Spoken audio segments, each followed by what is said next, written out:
Bonjour, c'est Céline. Hmm. Je me suis réveillée ce matin avec l'envie de partager autour de l'alcool. Et c'est vrai que c'est un sujet qui a été pas mal là dans les consultations de cette semaine. Et puis alors j'ai regardé quel jour on était, j'ai vu qu'on était le 13 août. Et moi j'habite en Belgique, à Liège, enfin près de Liège. Et à Liège, en fait, il y a de grosses festivités pour le 15 août et ça commence le 13 août.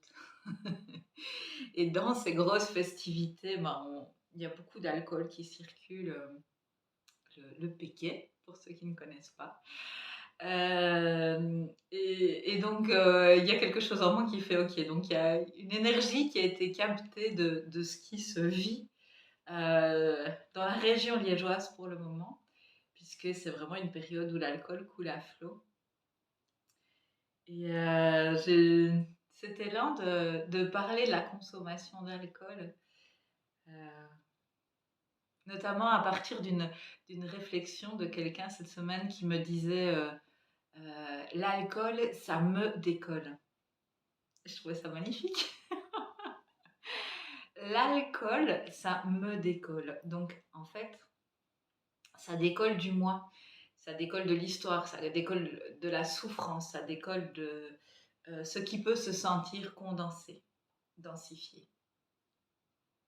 Donc il y a quelque chose qui peut prendre distance avec l'alcool. Donc qui peut se désinhiber, comme on va dire classiquement. Comme ça peut être le cas avec d'autres produits d'ailleurs, peu importe les produits.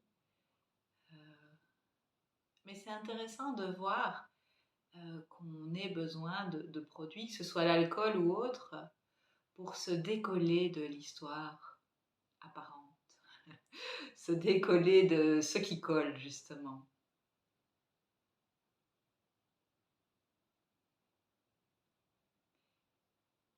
Que l'alcool ou autre permettent de libérer certaines émotions. On peut voir hein, de nombreuses personnes, soit qui rient très fort une fois qu'elles ont bu, soit qui pleurent très fort une fois qu'elles ont bu. Euh, et l'idée ici n'est pas du tout de faire un plaidoyer pour ou contre l'alcool, ce qui n'a aucun intérêt, mais juste de témoigner de ce qui peut se vivre et être vécu intimement lorsqu'il y a prise d'alcool et qu'au fond nous chacun sait mais qu'on a parfois tendance à oublier et souvent c'est socialement on se dit bah tiens pour appartenir au groupe pour pouvoir être en lien notamment dans un groupe d'amis bah, l'alcool est nécessaire. Euh, c'est déjà intéressant à questionner dans le fond de tiens, qu'est-ce qui fait que pour appartenir, on devrait porter tel vêtement, boire telle chose ou consommer telle chose. Est-ce que ce que l'on est n'est pas suffisant? Voilà, ça c'est la première question qui peut être lancée. Et puis, une autre perspective est de vraiment entrer en conscience sur l'effet de l'alcool ou du produit sur le corps, sur les cellules. Donc, qu'est-ce qui se passe en moi lorsque je bois un verre d'alcool? Qu'est-ce qui se passe là?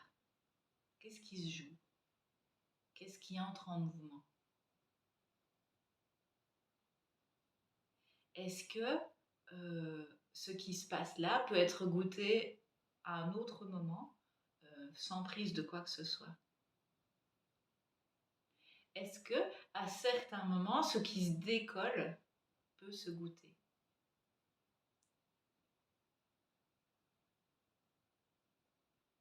Ça, c'est la première chose. Et puis l'autre chose que j'aime beaucoup partager, c'est d'entrer en fait en unité avec ce qu'on va boire, ce qu'on va manger, peu importe en fait ce qu'on va ingurgiter dans le corps. Donc si je me mets vraiment en pleine résonance avec ça, est-ce que hmm, ça goûte bon? Est-ce que il y a quelque chose qui s'établit d'une relation qui fait que j'ai envie d'y aller. Très souvent, dans la prise d'alcool ou de sucreries ou enfin, bref, peu importe, on va dans ce rapport direct de ça va adoucir quelque chose à l'intérieur, tac, donc il y a une recherche en fait. Mais c'est intéressant de d'abord entrer en relation et puis sentir. Et qu'est-ce que ça fait au corps en fait d'être en lien avec cette nourriture, cette boisson? Et est-ce que ça appelle? Et puis, bah, si ça appelle, imaginons, on peut boire un verre de vin ou une bière ou que sais-je, ou un péquet, mais en conscience. Non pas dans le truc qui ingurgite, mais le truc qui va entrer en intimité en fait avec ce qui est ingurgité. Et là où j'invite souvent, moi, c'est de voir en fait, tiens, il y a un deuxième verre qui est commandé par exemple. Est-ce que ici, ça appelle un deuxième verre? En fait, c'est quand les capteurs sont encore suffisamment éveillés, donc quand on ne s'est pas endormi complètement avec l'alcool, on peut tout à fait être suffisamment en conscience pour sentir, ok, là il y a la possibilité d'avoir un verre de plus, ou là ça suffit, ou là il faut peut-être changer de boisson. Bref, d'être vraiment en écoute intime de ça. Et c'est un exercice qui est particulièrement intéressant quand on est dans un grand groupe, quand on est dans une foule, de rester en fait au plus intime. Parce que quand on est dans ce phénomène d'excitation, on est emporté par ce phénomène et on peut s'oublier. Et c'est vraiment un bel exercice que de rester là, à l'écoute donc de ce rapport à l'alcool, de ce rapport à la nourriture, mais aussi de ce rapport au sommeil. Tiens, il y a quelque chose de tellement joyeux, de tellement festif que peu importe le sommeil, ou ah tiens non, si j'entre en résonance en fait, là il est temps que j'aille me coucher. Et au plus on est dans cette vérité intérieure, et au plus on a d'énergie en fait. Ça se déploie dans le quotidien. Voilà ce qu'il y avait envie de se partager aujourd'hui. Je crois que c'est tout. Et bah, bon amusement à ceux qui vont faire la fête là, pour cette fin d'été.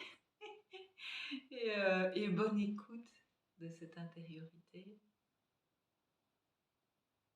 juste en toute simplicité. Plein d'amour et à bientôt.